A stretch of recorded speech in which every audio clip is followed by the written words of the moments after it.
આજના દિવસની ઉજવણીનો મુખ્ય ઉદ્દેશ પૂર્વજોએ આપેલી વિરાસતની જાળવણીનો છે। જો કે એક સમય સૌરાષ્ટ્રના પેરિસ ગણાતા જામનગર શહેરની વાત કરીએ તો અહીંના શાસકો અને પ્રજા વિરાસતની જાળવણીમાં મહદઅંશે નિષ્ફળ રહ્યા હોવાનું પ્રતીત થાય છે।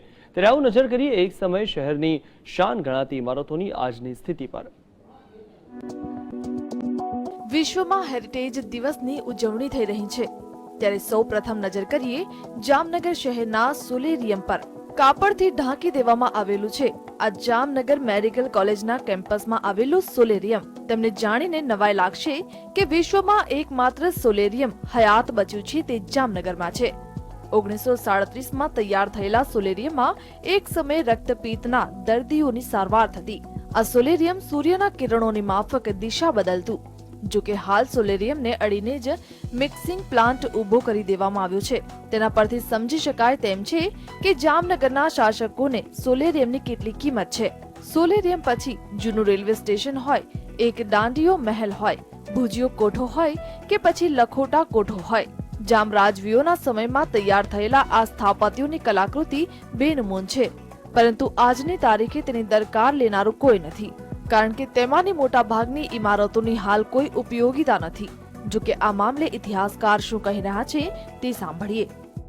પણ મને એમ લાગે છે કે હેરિટેજમાં એ જોવું ન જોઈએ કે ઉપયોગિતા છે કે નહીં, માત્ર એને સાચવી રાખવા જોઈએ એના મૂળ સ્વરૂપમાં, એ આપણો હેતુ હોવો જોઈએ। એટલે જેમ ગંભારિયા દરવાજાનું જીર્ણોદ્ધાર થઈ રહ્યો છે એવી રીતે જામનગરમાં સોલેરિયમ, લાખોટો મહેલ, ભુજીયો કોઠો આદિ જે કંઈ સ્થાનો છે પ્રાચીન, કેટલાક એવા સ્થાન છે જેમ કે સોઢી વાડીમાં જે સ્નાનગૃહ છે જૂના રાજાઓનું, 300 વર્ષ પહેલાં સ્નાનગૃહ રાણીઓ નાતી, એ બધું પણ એમને પડવાની અણી ઉપર છે। જામનગર શહેરમાં કેટલીક ઐતિહાસિક ઇમારતો સરકાર પાસે છે તો કેટલીક ખાનગી માલિકો પાસે છે, જ્યારે કેટલીક ઇમારતો રક્ષિત પણ છે। જો કે કમનસીબ બાબત તો એ છે કે ભુજીયા કોઠા જેવી ઇમારત રક્ષિત હોવા છતાં એક પણ દિશામાં રક્ષિત જેવું લાગતું નથી। તો બીજી તરફ સોલેરિયમ જેવા અદ્ભુત સ્થળની બાજુમાં સરકારી કામ થકી જ સોલેરિયમ પર ભય ઊભો થયો છે। ત્યારે વિશ્વના કેટલાક ઐતિહાસિક સ્થળોની જાણકારીની બાબતમાંથી શીખ લેવી જોઈએ તેમ ઇતિહાસકાર માને છે।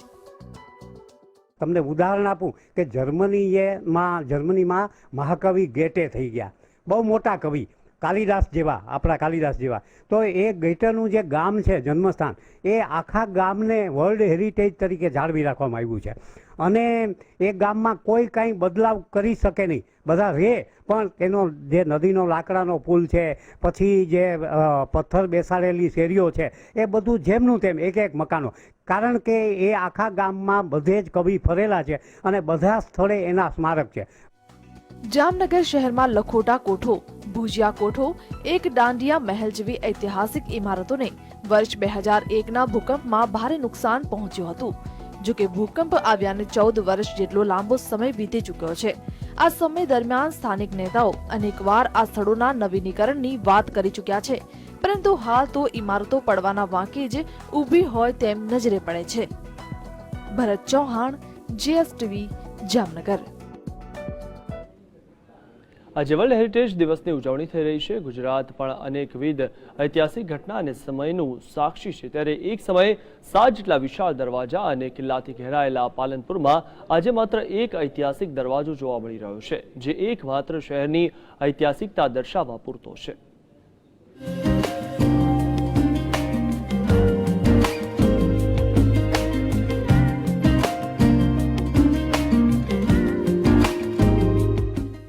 એપ્રિલે વિશ્વ હેરિટેજ દિવસની ઉજવણી થઈ રહી છે, ત્યારે એક સમયે ગુજરાતના ઇતિહાસમાં મહત્વનું સ્થાન ધરાવતા પાલનપુરમાં આજે સમ ખાવા પૂરતો માત્ર એક જ વિશાળ દરવાજો ઐતિહાસિકતાની સાક્ષી પૂરે છે। પાલનપુરમાં 7 દરવાજા સહિત કોટનું નિર્માણ દિવાન બહાદુર ખાને વર્ષ 1750માં કરાવ્યું હતું, જેમાંથી આજે માત્ર એક દરવાજો જોવા મળી રહ્યો છે।